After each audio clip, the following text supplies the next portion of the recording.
হযরত ওমর রাদিয়াল্লাহু তাআলা আনহু রাতের আঁধারে ঘুরে বেড়াতেছেন।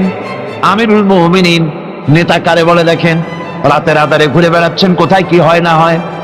মরুভূমির ভিতরে একটা তাঁবুর মধ্যে আলো জ্বলে, কাছে যে বাচ্চাদের কান্না শুনতে পেলেন, গিয়ে দেখছেন মা কি যেন রান্না করে আর বাচ্চারা কাঁদতেছে গভীর রাত্রে। আমিরুল মুমিনিন বলে, মেয়ে লোক, তুমি তো বড় নিষ্ঠুর, এত রাতে রান্না করো কেন? সকাল সকাল রাঁধতে পারো নাই কেন? সন্ধ্যার সময় খাওয়াই দিতে বাচ্চাগুলি কাঁদতো না। মহিলা বলতেছে, পথিক তুমি কি? তোমার তো আমি চিনি না। আমি এই বাচ্চাগুলি, আমরা কিন্তু মদিনার লোক নই, আমরা মদিনার বাইরের লোক, এই দেশের লোক নাই, বাইরের থেকে এসেছি। মদিনা সরকারের কাছে কিছু পাবো, সাহায্য নেওয়ার জন্য এসেছি, কিন্তু মদিনা খলিফার কাছে এখনো যেতে পারি নাই। আমরা আজকে 3-4 দিন না খাওয়া রয়েছি, ক্ষুধার জ্বালায় বাচ্চারা কান্দে। আমি হাড়িতে কোনো খানা রান্না করি না, বাচ্চাদেরকে সান্ত্বনা দেওয়ার জন্য হাড়ির ভিতরে পানি আর পাথর দিয়ে নাড়াচাড়া করতেছি। আমিরুল মুমিনিন তার পায়ের তলা থেকে যেন মাটি খসে যাচ্ছে, ভয় হয়ে গেল, আল্লাহর ভয় তারই হয়ে গেল তার ভিতরে। বললেন, মা একটু অপেক্ষা করো, দেখি কিছু করতে পারি নাকি। দৌড়ে চলে গেলেন বাড়ি। বৃদ্ধ আসলামকে ডেকে বললেন, বাইতুল মালের দরজা খোলো, বস্তা নিয়ে আসো, আটা ঢুকাও, পেঁয়াজ ঢুকাও, রসুন ঢুকাও, তরি তরকারি ঢুকাও। ঢুকানো হয়ে গেল, বস্তা মুখ বান্ধ। আমিরুল মুমিনিন বলছেন, আসলাম এই বস্তাটারে এবার আমার মাথায় উঠাইয়া দাও। হযরত আসলাম বলেন, হুজুর এই বস্তা বহন করার জন্য আমি খাদিম তো হাজির আছি, আপনি নেবেন কেন? আমিরুল মুমিনিন বলছেন, দেখো যেই দৃশ্য আমি দেখে এসেছি, কিয়ামতে আমারে আসামি বানানো হবে, তোমারে বানানো হবে না, কাজে আমার বোঝা আমার মাথায় উঠাও। আটার বস্তা মাথায় নিয়ে অর্ধেকটা পৃথিবীর প্রেসিডেন্ট আমিরুল মুমিনিন দৌড়াচ্ছেন মরুভূমির ভিতরে। তাঁবুর ভিতরে ঢুকে বস্তা খুলে দিয়ে আটা বের করে দিলেন, রান্না করো। তরকারি নিজে কুটে সাহায্য করলেন, রান্না বান্না হয়ে গেল। এবার হযরত ওমর বাচ্চা দুইটাকে 2 উরুর উপরে নিয়ে রুটি ছিঁড়ে তরকারি মাখায় খাওয়াতে লাগলেন, আর বললেন, মা তুমি খাও। মহিলা খাচ্ছে। হঠাৎ করে মহিলার চোখ পড়েছে এই পথিকের দিকে, এই আগন্তুকের দিকে। তাকায় দেখে লোকটির চোখের পানি দাঁড়িয়ে ভিজে ভিজে পড়ছে। মহিলা বলতেছে, ও পথিক, তুমি কে? তোমার তো আমি চিনি না, তবে আমার মন বলে, তোমার ব্যবহার দেখে আমার মন বলে এই মদিনার সরকার আমিরুল মুমিনিন খলিফাতুল মুসলিমিন ওমর না হইয়া তোমার মতো মানুষ হলে বোধহয় ভালো হতো। হযরত ওমর নিজের পরিচয় দিয়ে নিজের বাহবা নিতে চাইলেন না। তিনি বললেন, মা তুমি আগামীকাল খলিফার দরবারে যাবে, সেখানে আমাকে তুমি দেখতে পাবে। পরের দিন মহিলা কষ্ট করে যখন দরবারে চলে গেছেন, যে দেখেন কি সর্বনাশ, রাত্রিবেলায় যিনি বোঝা বহন করে নিয়েছিলেন তিনিই তো খলিফা। মহিলা কাছে গিয়ে করজোড়ে দাঁড়ায় বলেন, আমিরুল মুমিনিন, রাতে আপনি আমার জন্য কষ্ট করেছেন, আমি বিরুদ্ধভাবে আপনার কাছে মাপ চাই, আমারে মাফ করে দেন। হযরত ওমর বলেন, মাপ? উল্টা আমার কাছে মাপ চাইও না, তুমি বলার আগে আমি খোঁজ নিয়ে যে তোমার খাবার পৌঁছাইতে পারি নাই, এই জন্য কিয়ামতের দিন আল্লাহর দরবারে ওমর রে আসামির কাতারে দাঁড় করাইও না। নেতা, এই নেতা তৈরি করেছিলেন বিশ্বনবী জনাবে মুহাম্মদ রাসূলুল্লাহ সাল্লাল্লাহু আলাইহি ওয়াসাল্লাম। সম্রাট আকবর, নাম শোনেন নাই?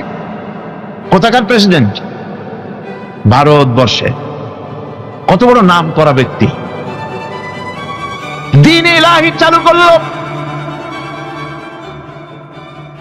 তার নামে আল্লাহু আকবার চালু করলো। আল্লাহু আকবার বলতে যেন তারে বোঝানো হয়, জিল্লে ইলাহি বলে ঘোষণা করা লাগলো তাকে।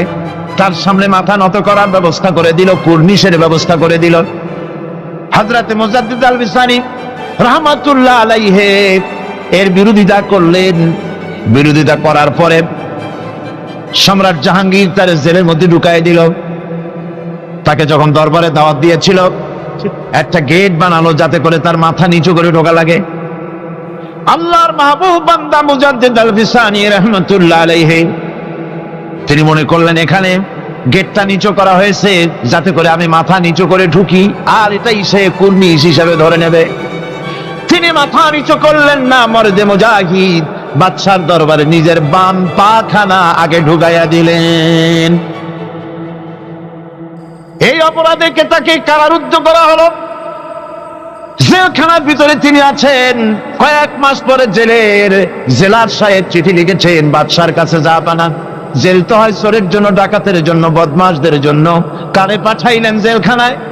মুজাদ্দেদ আল বিসানি নামক যে ব্যক্তিকে জেলে পাঠিয়েছেন, তিনি আসার পরে কয়েক মাসে আমার জেলের মধ্যে চোর আর ডাকাত যা ছিল সব আল্লাহর ওলিতে পরিণত হয়ে গেছে।